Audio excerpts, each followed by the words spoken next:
two things that I believe are very important in my life. Of course, you know about the O2 trainer. I've been doing it for 7 years now, every single day. It makes a gigantic difference. If you have an O2 trainer and you stopped after 5 days because you say, oh, it doesn't work, please trust me on this. Do it for 6 weeks. It's less than 5 minutes a day, guys. I mean, you can do it. Everybody can do it. Just make it a new habit. Every single morning, I'm here at the park actually with my dogs, and that's when I do the O2 trainer. Now, I had a very bad last year.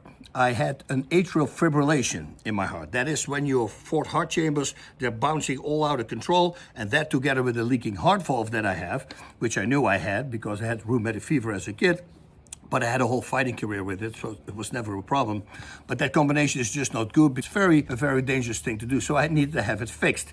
So they reset the heart, and that worked for 4 days, and then boom, it was back right away because I've been neglecting this thing for the last 9 months. I've been trying to train through it. I couldn't do conditioning anymore. At the very end, I couldn't even walk the stairs anymore. I was in Dubai, and I had to warm up because I like to have a little light of a workout before I go on air. And I couldn't do 1 round of shadow boxing, this speed. I wasn't even going fast. So I knew that once I came home, I had to check it out because something is not good. I've never been like this. My muscles were hurting, everything was hurting. The only thing that I was able to do was literally do 5 minutes with the O2 trainer, and I started struggling with that as well. So they reset the heart first, as I mentioned before. I don't know if I mentioned it, but they reset the heart after four days, boom, it was back again. So now something else needed to happen, an ablation of the heart. Ablation is what they call it. It sounds all crazy, but it's a surgical thing. They go in and it's pretty random. Like, it's not a dangerous thing at all. So what they do, they map out on your back, they put electrodes on it, and they find out where the nerves in your heart are causing that crazy rhythm, and they simply go in through your veins. Don't ask me how to do it, how they did it. They go in with a laser, I guess, because they burn those nerves away, and bada bing, bada boom, the next day Bas woke up and I'm back in action. Now, just before this happened, I was at a biohack convention before the ablation. I'm talking about 4 days before the ablation. And I was really tired. I could drink cans of coffee, I could drink power drinks. Nothing worked anymore. Nothing worked at all. So I'm walking first of all, I'm in the hotel, and I'm looking at all the speakers who are going to speak at this biohack convention. And I'm looking through it, and I see suddenly one word. In this whole page with all letters, I see one word, paroxetine. Don't know why. I'm looking at it. I go, okay, I want this to be the first talk. I want to go to this guy. No clue why, but paroxetine sounded good to me. Okay, so at the biohack convention, it's like 1,500 people walking around. Everybody's busy. I bump up against this guy. I go, oh, I'm sorry, dude. And he says, oh my God, you're Bas Rutten. I say, yes, yeah, how are you doing? And he introduces himself, Scott. And I'm looking at his name tag. It's the freaking guy who's going to do the talk. I go, dude, we were just walking to your talk. I said, okay, great, this is awesome. This is like, okay, something might be happening right now, right? So he did his talk. I loved everything he said. I went back to his stand, and this is where they sell MTE. It's a product, it's a nootropic, but also with some energy stuff in there that doesn't raise your heart rate. Anyway, I told him, I said, just give me 2 doses instead of 1, because again, this is 3-4 days before I had the ablation of the heart done. So he gives me 2 doses, and 20 minutes later we go down the escalator, and I look at my wife and I said, I haven't felt like this in the last 9 months.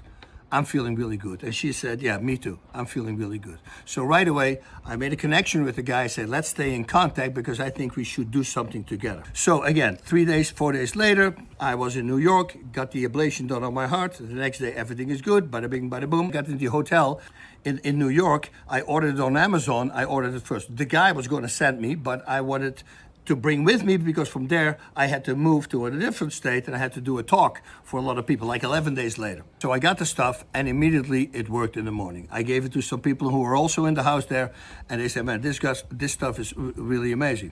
So I've been using that since June 8th, I would say, every single day. And every single day it works. And it's the only thing I take in the morning. I take some creatine as well. I actually throw it in there and I blend it. I drink it up. It's got a great taste as well. And it is not only nootropics, but it's also that paroxetine. And like I said, it doesn't raise your heart rate, which I had to check out on my watch the whole time, of course, to see if the AFib came back. So the doctor told me how to install this whole thing on my watch. And every day I'm checking it, 0 raising the heart rate, but I'm feeling really good. Okay, good. So now I thought I want to train again, but the doctor said, no, you got to wait like 6 weeks and then you can start working out again. Now think about this. I haven't been working out for endurance for like 9 months. I tried to plug through because my muscles were hurting so bad, and I'm the kind of guy, oh yeah, you want to do that? You want to take it on? I will start training my shoulders, which of course made it worse, but I just thought normally in my life when I work out, right, then working out always fixes the problem. So I thought I'm just gonna have to work out and just power through it. But you know, eventually I couldn't do that anymore and I was getting more and more tired. I'm done after the ablation, and about 6 weeks later I called the doctor. I said, hey, can I start working out again? He says you can. So the only thing that I could still do was the O2 trainer. And like I said, I started struggling with that as well. But that I've been doing for 9 months. My first workout was a boxing workout. My audio tapes that I have, and it's pretty gnarly. A lot of combinations come at you really freaking fast, right? It's my own voice telling me what to do, kind of cool. So I start doing the workout, and after one round I go like, I'm not getting tired, what's going on? So after the second round, I start doing push-ups, I had ankle weights on, and I did knees as well, and I start throwing my legs up. I start filling the minute break with exercises because I was not getting tired. I stopped myself at 8 rounds. I could have done 15 rounds. I'm pretty sure that would have not made a difference. I could have done it. But Joe, since I didn't do anything for 9 months, I figured, yeah, I'm not gonna do it, Joe. Maybe I'm pushing it too hard. Took a sauna afterwards, felt freaking great. So what is going on? Why did I have that stamina? Well, it's the O2 trainer. My chest expansion is just so gigantic right now that I can pull in the most amount of air. You see, and if you heard this before, but I want you to hear it again, your lungs don't do anything by themselves. Nothing, right? Your lungs expand by chest expansion. So it's a vacuum that does it, but if you cannot visualize a vacuum, let's visualize that your lungs are glued or stuck to the inside of your chest. And then when you expand your chest, that's how you breathe. That's how you have to see it. Now, normally when you raise your shoulders, if you stand in front of a mirror and you raise your shoulders and you breathe like this, you're really not using 80% of your lungs. 4 to 6 of these breaths are the same as one big diaphragmatic breath. But we haven't been breathing like that for a long time because a lot of people, 95% of the people, are breathing wrong. You can look this up, Google it, if I'm right or not, because there's tests been done about that.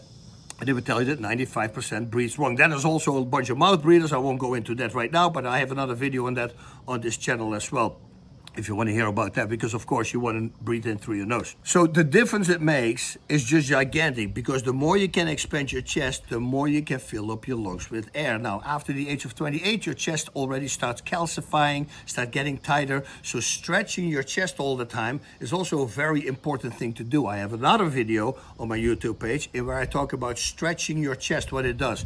If you have a tight chest, that gives you 20% stamina instantly. That's crazy, right? Why would that be? Now think about this, right? The chest expansion is done by a diaphragm. Your diaphragm is a thin dome-shaped muscle, like they say like a cap, a ball cap. That's what it looks like. It's really thin. It's like 4 millimeters thin. And what it does, it drops down through this, on the side of the spine. Every time it drops down. Now from that angle you can't tell, but from this you see what happens. It expands. Now think about the outside part of the diaphragm is attached to the bottom part of your rib cage. So every time it drops, it expands. Your lungs are not here. Your lungs are everywhere. Your diaphragm drops down so much that it actually massages your intestines as well. Now, another thing that you might not know is that the most oxygen-rich part of your lungs, where all the alveoli are, those little grape-looking things, right? That's ready for the gas exchange. That puts the oxygen to these capillaries. Capillaries are really fine little tiny arteries. The oxygen goes in, goes through there, gets into the blood, and then the gas exchange happens. The carbon dioxide comes back out, and that's what you breathe out. The most alveoli, is what they call those things, are at the bottom of your lungs. The most rich oxygen part of your lungs are at the bottom. So starting to breathe diaphragmatically is really freaking important, because then you lose your maximum chest and your lung capacity. By the way, you cannot make your lungs bigger. That's somebody, they just say that, but you can make them bigger if you're older, because if you're older, you can't expand your chest as much anymore. Therefore, you cannot completely fill up your lungs. So if you start working out those breathing muscles, the diaphragm that actually pushes those ribs out, then you get the maximum expansion again, but you go back to the original size that you had. Most of the people have 6 liters, but the only crazy guy that I heard is Michael Phelps. He's got 12 liters. He got double the amount of lung volume than any other person has. So chest expansion is of major importance, and that muscle is pushing it down. So that means if those muscles are tight, that diaphragm and your intercostals, by the way, there are the muscles in between your ribs, those are also responsible for opening your hips, your lungs, your external intercostal muscles. They have to work really hard to work against that tight chest to pull it out. Therefore, you're going to get tired faster. So really look into the O2 trainer and really look into MTE. As I mentioned before, I've been using it now since June 8th. That was after the ablation was done. Every single day, I'm feeling freaking phenomenal, and it works every single time I use it. I hope you're going to try it out, and that together with the O2 trainer, it's everything we want, right? I mean, sometimes the mind is a little bit weak, right? And the body is strong, but since the mind is weak, it cannot really give the directions to the body to start working out. MTE will do that. It's all a great combination, and that's why right now also, I just want to mention that there's a 15% discount on MTE if you go to their website, and then you give the discount code, which is Bas Rutten. And remember, one S. It's not Bass. That's a fish. Bas Rutten, very common name in Holland. I didn't make that up. My birth certificate actually will say the same thing. Sebastian Hendrikus, then another name, and then it says, but we will call him Bas. It's a very common name in Holland. All right, guys, that's my story, and I'm sticking to it. I hope you're going to love it. MTE, O2 trainer, combine those two, and you're going to feel great. Godspeed, and breathe on.